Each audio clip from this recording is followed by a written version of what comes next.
Hello, and welcome to the first ever episode of What Should Have Won, the Oscars edition.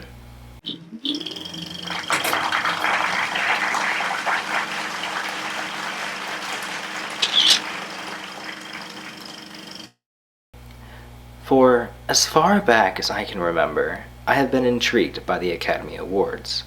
While most people I know dream of receiving an Oscar statuette, I have always dreamed of being on the committee to select the winners. So, since I have not reached that dream and I have a lot of free time at home because of this pandemic, I have decided to go through the nominations of the past. If you're anything like me, you may get upset when a film doesn't win or even get a nomination. For real, how did The Farewell not even get a single nomination this year? So, I've decided to watch the films from a few of the categories throughout the history of the Academy Awards and cast my vote.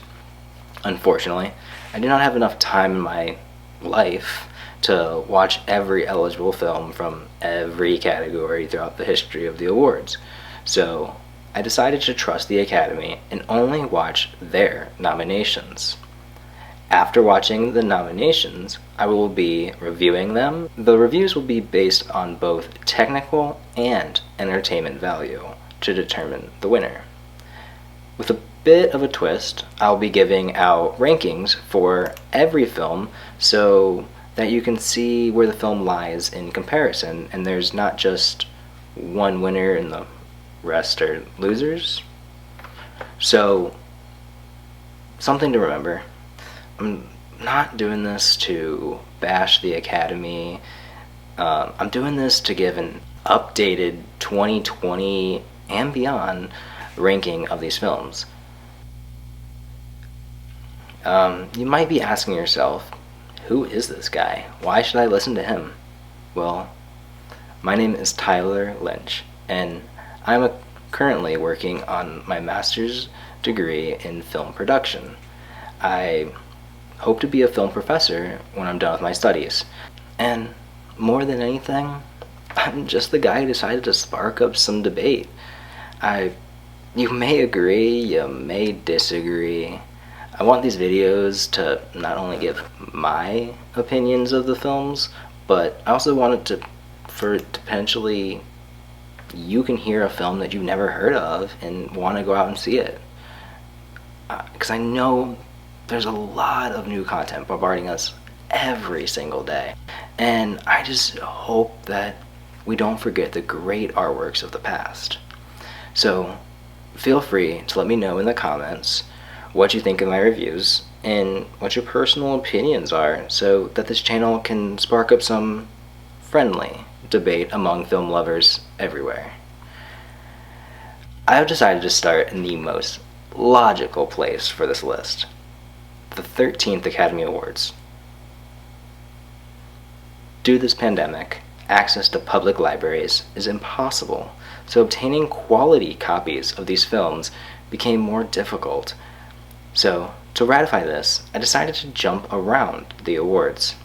I believe this may be a more entertaining way for a viewer who doesn't appreciate a film from the 1930s, so they're in other early decades, so they're not bored through the first 100 episodes or so. The 13th Academy Awards took place on February 27th, 1941. And honored films that were released in the year 1940. Today's episode will be looking at the films that were nominated in the short subject cartoon category: The Milky Way, Puss Gets the Boot, and A Wild Hare. To make it fair, before watching these films and reviewing them before these videos, I do not know the winner. I watch the films in alphabetical order, and I make my decision based on no knowledge of what the Academy decided to honor with the win. Obviously, there will be times that I do know the winner beforehand because of my film history love. but I will still be completely impartial. Spoilers to follow. The Milky Way is an MGM cartoon that was produced by Rudolph Ising, who, with Hugh Harman in 1930, created the first ever Looney Tunes short, and the first Merry Melody short in 1931. The Milky Way follows three kittens that lose their mittens while playing in the snow, and subsequently, their mother punishes them by not allowing them to have milk and sending them to bed. They decide to travel to the Milky Way so that they can indulge in as much milk as they could want before they almost fall back down to Earth. It turns out that this trip to the Milky Way was all in their imaginations, as their mother tells them that they are now allowed to come downstairs and have dinner. They discover that their dinner is milk, and they faint.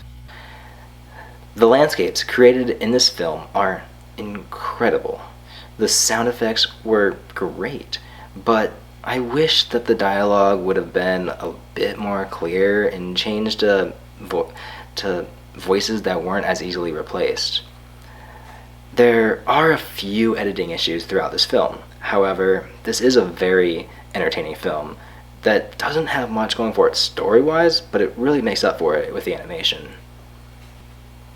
This is my in-depth review of the film. No X's means that it was not well done. 1 X means that it was averagely well done, and 2 X's means that it was very well done. With a total of 26 out of 36 X's, I've given this film a final ranking of 72%. I want to make it clear that 50% is a completely average film ranking. My percentages are not based on a typical academic percentage. Puss Gets the Boot is another MGM cartoon that is also produced by Rudolph Ising. This is the first ever film in the series that would become known as Tom and Jerry. Puss Gets the Boot follows a cat named Jasper that terrorizes a mouse named Jinx. After many hijinks, no pun intended there, Jasper accidentally knocks over and breaks a pillar that is in the house. A Mammy character gets mad at Jasper and threatens that if he breaks anything else, he'll be kicked out of the house. Immediately, Jasper begins chasing Jinx again.